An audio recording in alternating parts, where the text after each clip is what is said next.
सागर बूंद समाय में 5वां खंड चल रहा है। गुरुवर आचार्य श्री के दिव्य उपदेश में से चुने हुए बोध वाक्य निकाले गए हैं। एक एक वाक्य संदेशवाही है। गुरुवर आचार्य श्री कह रहे हैं, धार्मिक क्रियाएं करते हुए भी दोष लगते रहते हैं। धार्मिक क्रियाएं करते हुए भी दोष लगते रहते हैं। जैसे दीपक के साथ साथ कालिख भी निकलती रहती है। दीपक जलता है, उजाला होता है, लेकिन उस उजाले में थोड़ी थोड़ी कालिख आती रहती है। तो ऐसे ही धार्मिक क्रियाएं करते हुए भी छोटे मोटे दोष लगते रहते हैं। बहुत ही अच्छा उदाहरण दिया गुरुवर आचार्य श्री ने। उजाला तो मिल रहा है, लेकिन उजाले के साथ साथ थोड़ा थोड़ा कालिख का संस्कार भी बना रहता है। भूमिका के अनुसार धार्मिक क्रियाएं करते हुए भी यद किंचित दोष प्रवृत्ति के द्वारा लगते रहते हैं। देखिए अगला बोध वाक्य है, मिलन अलग बात है और मिल जाना अलग बात। मिलन अलग बात है और मिल जाना अलग बात। रेत का जल के साथ मिलन होता है। रेत का जल के साथ मिलन होता है, किंतु दूध में शक्कर घुल मिल जाती है। आहा हा, किंतु दूध में शक्कर घुल मिल जाती है। बस धर्म की इतनी ही परिभाषा है। बस धर्म की इतनी ही परिभाषा है कि मिलन अलग बात है और मिल जाना अलग बात। मिलन तो कंकरों का, रेत के कणों का जल के साथ कितने दिनों से हो रहा है। कितने समय से कंकर पानी के अंदर पड़े हुए हैं। कंकरों पर से पानी बह रहा है, कंकर पानी में डूबे हुए हैं। ये पानी और पत्थरों का, कंकरों का मिलन है, लेकिन घुल मिल जाना नहीं है। और दूध में जरा सी शक्कर डाल दी और यूं कर दिया तो शक्कर घुल मिल जाती है। घुल मिल जाती है शक्कर। ऐसे ही गुरुवर कह रहे हैं कि बस धर्म की परिभाषा इतनी ही है। इतनी ही धर्म की परिभाषा है कि केवल मिलन नहीं बल्कि घुल मिल जाने का काम करो। धर्ममय हो जाओ, धर्ममय हो जाओ। आचार विचारों में पतित व्यक्ति को भी कल्याण की भावना से गले लगा लेना सच्ची धर्म प्रभावना है। आचार विचारों में पतित व्यक्ति को भी कल्याण की भावना से गले लगा लेना सच्ची धर्म प्रभावना है। आचार विचारों में कोई गिरा हुआ है, पतित है, उसके प्रति भी हमारे मन में कल्याण का भाव आता है, तो कल्याण की भावना से उसे गले लगा लेना, उसके उद्धार की भावना करना, कल्याण की भावना करना, यही सच्ची धर्म प्रभावना है। अभी देखो, आपने मिलन और मिल जाने की बात सुनी थी। 4 दिसंबर 2019 नेमावर मध्य प्रदेश में जब गुरुवर के चरणों में पहुंचना हुआ था, तो इस बिंदु को भी मैंने रखा था कि लोग मिलन मिलन मिलन मिलन मिलन की बात करते हैं, मिलन मिलन की बात कर रहे हैं। अरे क्या मिलन? मिलन तो साधर्मियों का होता है। मिलन तो बराबरी वालों से होता है। गुरुवर से मिलन शिष्य का, संभव नहीं। कहाँ गुरुवर का अपना स्थान, कहाँ शिष्य की अपनी छोटी सी भूमिका। शिष्य गुरु के चरणों में समर्पित होता है, शिष्य गुरु के दर्शनों का अभिलाषी होता है। मिलन की बात मत करो, गुरु के दर्शनों की बात करो, गुरु के चरणों की सन्निधि की बात करो। गुरु के चरणों की सन्निधि, गुरु के दर्शन, गुरु के चरणों की वंदना। गुरु के चरणों की वंदना होती है, गुरु का दर्शन होता है, गुरु के चरणों की सन्निधि होती है। फिर मिलन मिलन मिलन मिलन कैसे बात करें? नहीं, गुरु और शिष्य का मिलन नहीं होता। साधर्मी बराबरी वालों का मिलन होता है, मुनियों का मुनियों से मिलन होगा। इसलिए मैं कहता हूं कि इसमें मिलन की बात नहीं करनी, किंतु घुल मिल जाने की बात करनी है। आज गुरु चरण सन्निधि में मिलन जैसा कोई काम नहीं, बल्कि गुरुवर के चरणों में घुल मिल जाने का काम है, घुल मिल जाने का अवसर है। मिलन तो पानी और पत्थरों का, कंकरों का बहुत हो जाता, पर वो अंतर्मन भीग नहीं पाता है। दूध में शक्कर डाल दी जाए तो जैसे शक्कर दूध में घुल मिल जाती है, शिष्य का भाव गुरु की सन्निधि में, गुरु के चरणों में समर्पित हो जाने के रूप में घुल मिल जाने का रहता है। धर्मात्मा के बिना धर्म कभी रह नहीं सकता। धर्मात्मा के बिना धर्म कभी रह नहीं सकता। अतः धर्म की चाह से हमें धर्मात्मा की भी रक्षा करनी चाहिए। धर्मात्मा के बिना धर्म कभी रह नहीं सकता। कैसे रहेगा धर्म धर्मात्मा के बगैर? जीवंत यदि धर्म कहीं देखेगा तो वो धर्मात्मा के सहारे ही देखेगा, धर्मात्मा के जीवन में ही देखेगा। इसलिए धर्मात्मा के बिना धर्म कभी रह नहीं सकता। अतः धर्म की चाह से हमें धर्मात्मा की भी रक्षा करनी चाहिए। धर्म की चाह से धर्मात्मा की भी रक्षा करना चाहिए। धर्मात्मा रहेगा तो धर्म भी बना रहेगा। जैन धर्म क्षेत्र, जाति, संप्रदाय या व्यक्ति विशेष का नहीं है, वह तो सार्वभौमिक लोक कल्याणकारी है। जैन धर्म जो है वह किसी क्षेत्र विशेष, जाति विशेष, संप्रदाय या व्यक्ति विशेष का नहीं है, वह तो सार्वभौमिक लोक कल्याणकारी है। सार्वभौमिक का मतलब है सब तरफ उसका अस्तित्व है, सब तरफ सार्वभौमिक।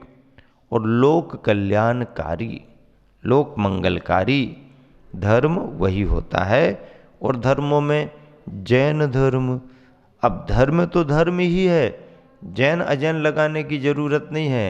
लेकिन जैन शब्द जो है वह व्यक्तिवाची नहीं है, वह तो गुणवाची है, विचारवाची है। जिन जिनेंद्रों से प्रवर्तित आया हुआ धर्म, जिन धर्म और जिन धर्म से जैन धर्म बना हुआ है। जैन धर्म परस्पर मैत्री, सहयोग और उपकार पर विश्वास रखता है। जैन धर्म जो है वह परस्पर मैत्री, सहयोग और उपकार पर विश्वास रखता है। संघर्ष, अविश्वास, द्वेष और दुराव का यहाँ पर कोई स्थान नहीं है। जैन धर्म जो है परस्पर यानी आपस में मैत्री पर विश्वास रखता है। मैत्री शब्द क्या है? मैत्री का भाव क्या है? मित्रता के भाव को मैत्री भाव कहते हैं। मित्रता का भाव मैत्री भाव है। मैत्री भाव अपने पराये का भेद नहीं करता है, परिचित अपरिचित का भी भेद नहीं करता है। मैत्री में और दोस्ती में अंतर है। दोस्ती परिचितों से होती है, परिचित बना करके होती है, लेकिन मैत्री का भाव, मित्रता का भाव एक अलग तरह से मिद धातु से मैत्री शब्द बना है, भाव प्रकट करता है। परिचित हो या अपरिचित, प्रेम भाव हो सब जीवों से, सब जीवों के प्रति जो स्नेह का भाव है, प्रेम का भाव है, ये मैत्री भाव है। और सब जीव उसमें आते हैं, परिचित अपरिचित, यहाँ के वहाँ के, इस देश के उस देश के, इस भाषा के उस भाषा के, सभी प्रकार के। मनुष्य ही क्या, पशु पक्षी त्रियंच भी आ जाते हैं, देव दानव भी आ जाते हैं, नर नाहर भी आ जाते हैं, सब आते। सभी जीवों के प्रति परस्पर में मैत्री हो। मैत्री भाव जगत में मेरा सब जीवों से नित्य रहे। मैत्री भाव, प्रेम भाव हो सब जीवों से, ऐसी मैत्री। और मैत्री का एक स्वरूप जैन परंपरा में क्षमा वाणी के रूप में भी दिखाई देता है। कल के दिन विदिशा नगर के विदिशा जिला मुख्यालय से एसपी महोदय आए हुए थे और साथ में उनके थाना प्रभारी टाउन इंस्पेक्टर टीआई भी थे। दोनों ने बहुत सहज रूप से मार्गदर्शन लिया और बहुत सहज रूप से ही मैंने उनको अनेक समाज सेवा के, राष्ट्रीय धर्म के, सभी समुदायों के संरक्षण के प्रति बहुत सारे बिंदु उनको दिए। उन्होंने प्रश्न भी किए, जिज्ञासाएं रखी, उनके समाधान भी दिए। मैंने भी उनसे प्रश्न किया। प्रश्न क्या किया उनसे? थोड़े से धार्मिक भाव रखते हैं, वर्मा जी हैं, स्वाध्याय करते हैं, जैन मुनियों से परिचित हैं, कुछ जिज्ञासाएं थी, उन्होंने पूछा। उनके पूछने के पहले ही मैंने ये सोचा कि इनको कुछ बातचीत करने में संकोच ना हो, इसलिए कुछ ऐसी बात इनके जेहन में डाल दी जाए ताकि ये फ्री मूड हो जाए। क्योंकि अब इतना बड़ा जवाबदारी का पद प्रशासनिक सेवाओं में, और फिर संत मुनियों के पास आके क्या चर्चा करें, उनको संकोच होता है।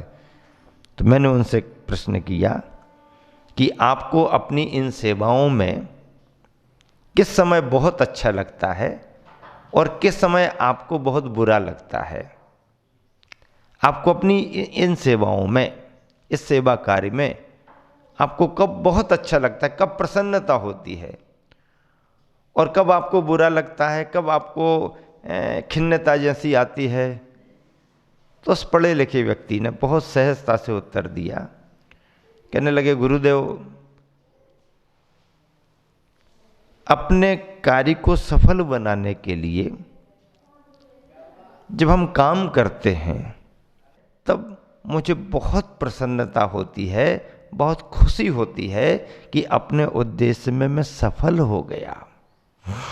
अपराधियों को पकड़ लिया जाता है तो मुझे बहुत प्रसन्नता होती है।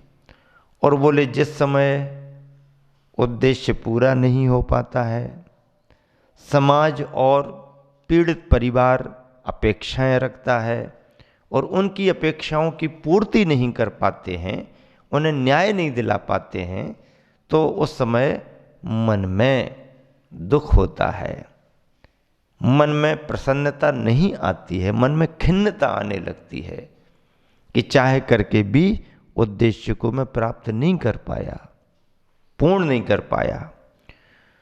तो सफलता मिल जाती है अपने कर्तव्य में तो प्रसन्नता होती ही होती है, और जब सफलता नहीं मिलती है तो उस समय मन में खिन्नता आती है।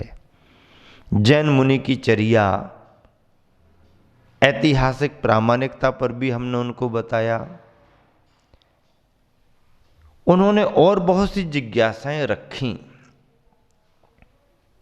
राष्ट्रीय धर्म के बारे में भी मैंने उन्हें बहुत अच्छे से समझाया और उनको प्रेरित किया कि देखो बाकी सब व्यवस्थाएं तो ठीक हैं, पर एक भाव ऐसा है, एक कार्य ऐसा है जो सभी समुदायों में मान्य है और समुदाय की व्यवस्थाओं से परे है, और केवल भारत ही नहीं, सारी दुनिया भी किसी न किसी रूप में इसको मानती है। उन्होंने पूछा क्या? हमने कहा सभी लोग मैत्री भाव को महत्व देते हैं। इस मैत्री भाव का स्वरूप यदि कहीं पर पाया जाता है तो उसे आप सुने। जैन परंपरा में क्षमावाणी पर्व मनाया जाता है। वह क्षमावाणी पर्व एक तरह से अपने मन को निर्मल करने की प्रक्रिया है, अपने परिणामों को सरल करने का कार्य है।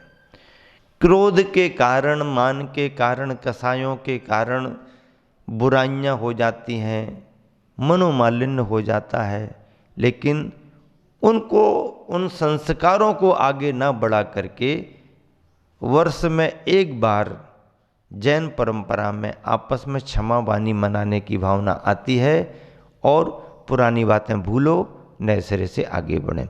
सारी दुनिया भी यदि इस क्षमावाणी के भाव को पकड़ के अपने अपने देशों में अथवा देश में अपने अपने समुदायों में साल में एक बार भी क्षमावाणी का कार्य मनाए तो सारी समाजों में सौहार्द बढ़ने लगे, विद्वेष कम होने लगे। और यह किसी धर्म से ही संबंधित ऐसा नहीं, ये तो मानव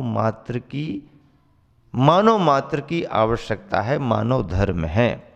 ऐसे क्षमावाणी के धर्म के संदर्भ में कल बात की गई थी। बहुत अच्छा उनको आशीर्वाद दिया, समाज बंधुओं ने उनका सत्कार भी किया, अभिनंदन किया, और इस तरह से दिन भर की दिनचर्या हम लोगों की चल रही है।